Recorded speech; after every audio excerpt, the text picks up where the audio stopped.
Welcome to Interviewing Hollywood with me, your host, Shahid Manning. We have a world premiere interview today that includes fitness models, prostitution, sexual reassignment, sex, celebrities. It's a recipe for excitement and drama. Today, I have the pleasure of interviewing Toni Newman, the author of the new book, I Rise, The Transformation of Toni Newman.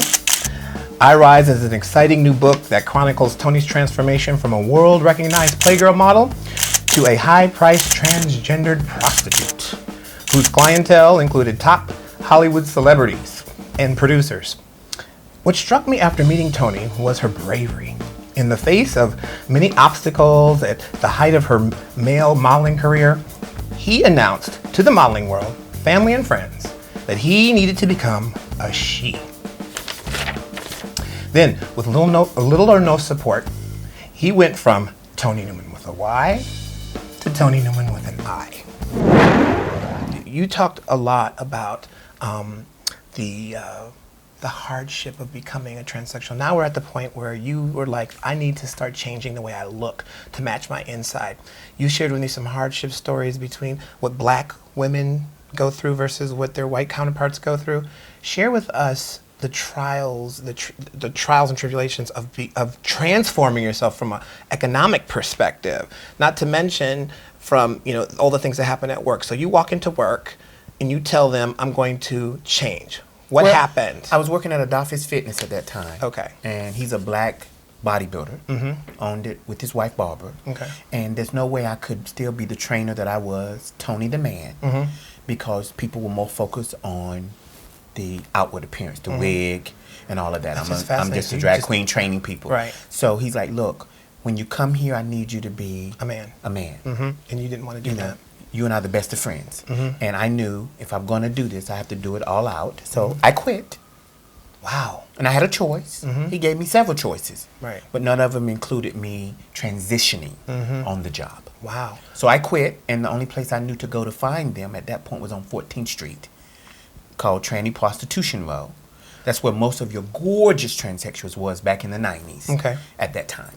So this is went New York? to the gay centers and other places. I didn't see anybody black like me doing what I was doing. They were on the streets at night. Stayed in the daytime, worked the streets at night. So I went out there where they were. At that point, I'd run out of all of my insurance because I had no more job. Right. I ran through thousands of dollars, taking hormones, laser treatments. So I'd run out of money. So let me be clear. You started financing your transition while I was working. While you were working on the working.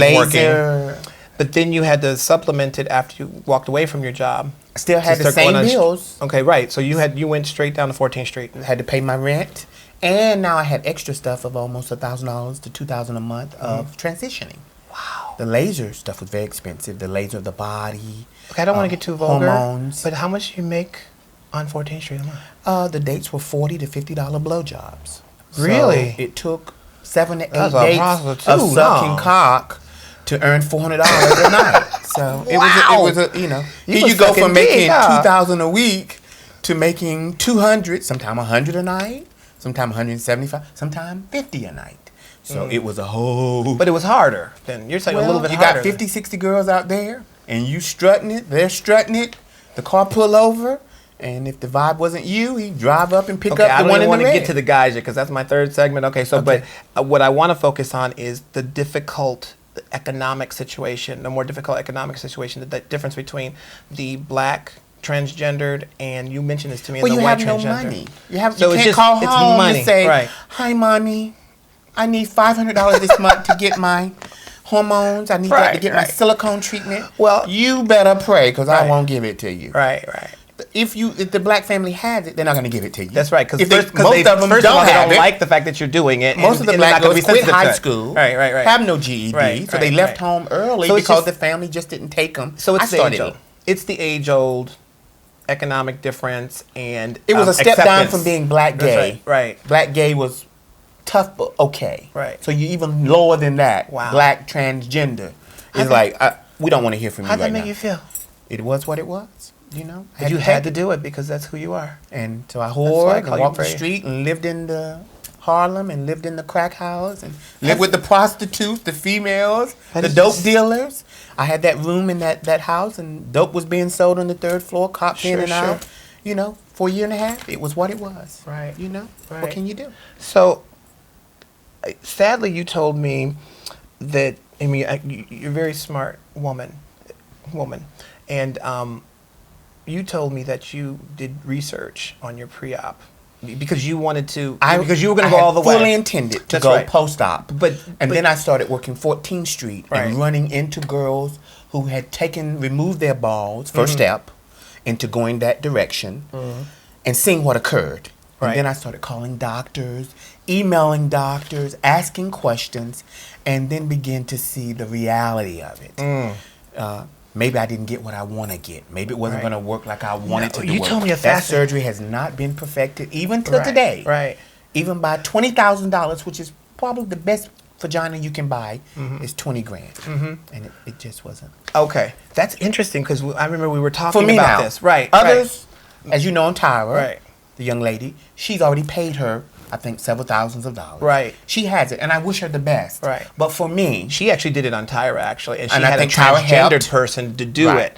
And for me, the uncertainty of what I get and the after effect that I saw in my black transgender, which was 5 or 6, I saw at least 10. Over 7 or 8 of those very unhappy ladies. So you're talking about 80% of the time. So the reason why they're 10 unhappy, that I know, that's right. Understand based on my research. That's right. So on your research, based on what you did, which is fine. I think things happen for a reason, and you learn that for a reason. And after going to the doctor with them, hanging out with them, having to go there and get it redone, I said, I don't want to put myself through that. Right. It's too unsure. Right. To backtrack though, they was unsure because specifically they weren't. The clitoris didn't work. Some didn't work. Some were always bleeding. Right. I want to hear this. Some had all kinds of problems that ran into thousands more. Right. And so it caused psychological problems, and it also caused people to sometimes take their life. Right. That's what you're telling me. Because you're at the end of the line. Once you've cut your penis off and go to a vagina, as a transgender, there's nothing left to do. That's right. But so if you're not happy with that post-op vagina that the doctor just gave you, then you're up. There's nothing else you can go back and say, you know what? I want to go back. But there's another dynamic comes from the other side. The actual men that you deal with as a pre-op transgendered don't like want you a vagina afterwards. They want the pre. Wow. Most of the ones that were pre, who dated the guy that was pre, when they went post, they said, "C'est la vie," wouldn't want to be you. So love you. Like it flips. Suddenly you're a girl, because they don't want that. They said, "I've had vagina. Can go get a real vagina. Why would I want a fake vagina?" So again, I'm going to put a little happy face on this because this is a really tough situation. This is a tough subject. I need to don pumps and heels and hair because y'all. I ain't got no man, and I'm feeling real wrong about that. I understand that. You know what I'm saying? Okay, so we're gonna do it this way for. I'm getting a man. You know what I'm saying? All right. So you want a thug? Put a wig on. I don't want a thug. I want a nice big Bo Jackson, handsome, mature type man. You want to put a wig on? Shut. I don't know him, but I'm assuming you probably have a better chance with the wig on, than a regular male. Probably. Wow. They are more susceptible to the feminine qualities, the nails, the feet, the hair, the tits. So tell me the psychology you gave me before. They actually think that they're dealing with, they feel still straight when they're dealing with you couldn't call them gay. They wouldn't accept it. Wow. They said, you have titties. Right. What man has titties? Okay. Your skin is smooth and soft. What man is that smooth and soft? Okay, but I want to say real quickly. But you still have a penis. Right. I want to say real quickly. So not only do they go out with men, we'll say chicks with dicks, but I think I don't know if that's politically correct, but we're just talking here, right? That's streety. We're streety, okay.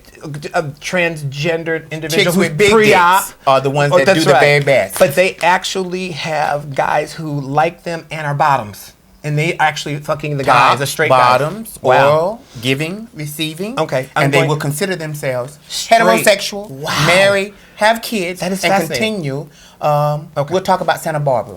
Timothy McGillen. Wow. Insurance exec. Was married for 20 years.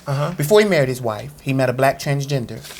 2 years. Messed with her for years. Right. And then over the 20-year period, had one daughter. He continued to interact with transgender. Wow. And for 5 years, I saw him.